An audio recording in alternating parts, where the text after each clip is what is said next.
All right, next up in the AFC East is going to be the Miami Dolphins. They open up at 8.5. Last year, they finished 8-9. Tristan, give us the floor and give us the ceiling. Yeah, so Miami, obviously, I was low on them last year compared to everybody. I turned out to kind of be correct. And they did have a losing season. Yeah, so, I have a similar take this year. First off, like I do with each of these, I'm just kind of looking at needs. They're desperate for cornerback. Ramsey probably going to be traded. They needed another corner. Even if Ramsey stayed, you can't rely on Cam Smith and Storm Dunk, either way. No, doesn't matter. He's not going to be like your reliable cornerback. Not a ton of free agency options I can see them going after. Rasul Douglas, Sante Samuel Jr., Mike Hilton, Stephon Gilmore, all available. But Miami needs 2 of them. So I don't know how they're going to address that position. We'll see.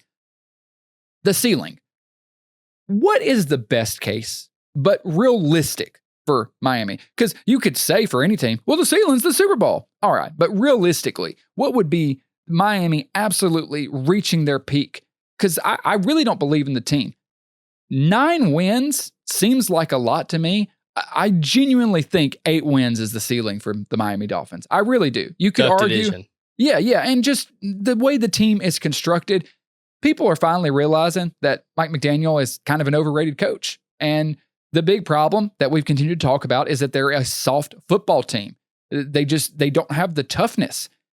The ceiling, really, even more so than the wins, is Tua playing every game because they win when Tua plays and they lose when he's out. His health really defines where their season goes. So the ceiling is him playing every single game. They win 8, maybe 9 of them. I think that would be, and surprising. They're good for some of the regular season, squeak into 9 wins, and that would be it. Wishful thinking, a lot of people would say they could make the playoffs, win a playoff game. That's just not going to happen. Not the way this team is constructed. I'd be shocked if they won because they don't want to change their identity. We've seen this. Vic Fangio was their defensive coordinator, and he's a great defensive coordinator, seen what he's done with the Eagles, and he didn't work for them. He was too tough for them. They continue to embrace the small guy, speed stuff, and they need a philosophy change. They need an identity change, and they need to embrace toughness. I don't think they're going to do it. We've heard Mike McDaniel talk about discipline issues, the Tyreek situation. So that leads me into the floor. Like I said, ceiling, 8 wins, 9 if you're being generous. The floor for Miami could be a complete meltdown. Like, I really do think that's kind of the wiggle room we're dealing with the Dolphins. Under Mike McDaniel, they're 3-7 when Tua doesn't play. Anyone being honest would have to tell you that the floor is Tua missing a significant amount of time and the Dolphins falling apart. I hope that doesn't happen, but it's a possibility. And that's just what everyone in the building accepts with Tua as your quarterback. So the floor is Tua getting hurt, missing a lot of games, and you getting 5, maybe 6 wins. I think that's probably where it goes. The realistic scenario is it's probably somewhere in between the two, but I definitely could see the floor for this team being 5 wins and just a disastrous season where they may even talk about cleaning house afterwards. Yeah, I completely agree with you on both takes, man. I think 8 wins is a stretch. Like, that feels like too many for them this year. Because when you look at this division, aside from, the Jets, and you could even argue the Jets to some extent, all these teams have made some improvements. And you just don't look at Miami as like you did 2 or 3 years ago when they were that super high-powered offense. So I do have a question, though, when it comes to Mike McDaniel. So in the stock market world, they have a phrase. It's called buy the rumor, sell the news, right? So that just means that you hear the talks of something and you get invested into it. And then when the news breaks at its peak, that's when you sell off and let everybody else crash out. You make your profit, right? Did we do that with Mike McDaniel?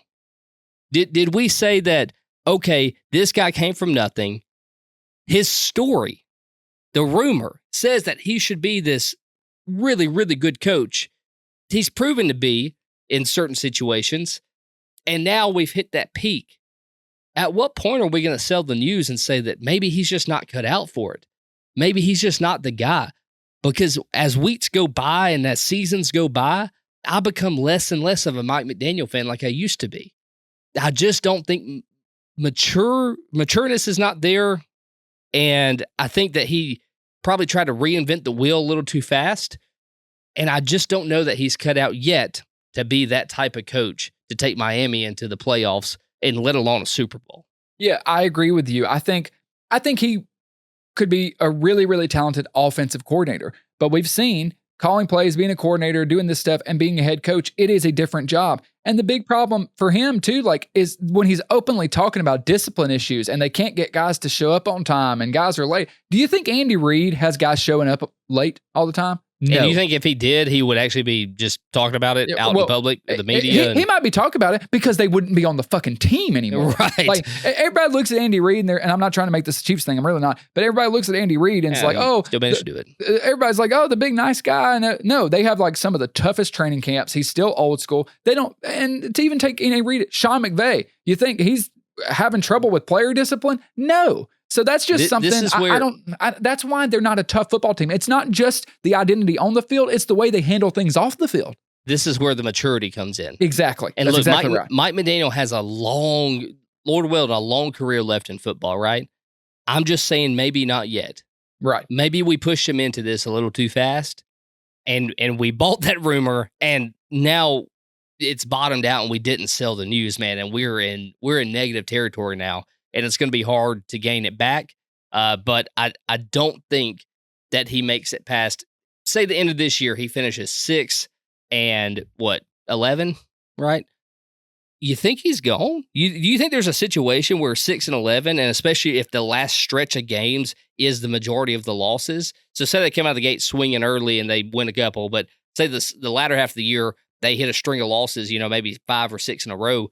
Do you think that the seat becomes hot for Mike? I think it would depend on Tua. If Tua was playing and they're losing games, yeah, maybe. If Tua's out, it's basically like a get-out-of-jail-free card. Healthy team. I don't think so because they extended him this offseason. I think the owner, they don't want to, Stephen Ross, they don't want to be turning over coaches. I think they like him. I mean, I like fried chicken, but I can't eat it every day. No, I understand. I think me and you have always been more reserved and fair about Mike McDaniel.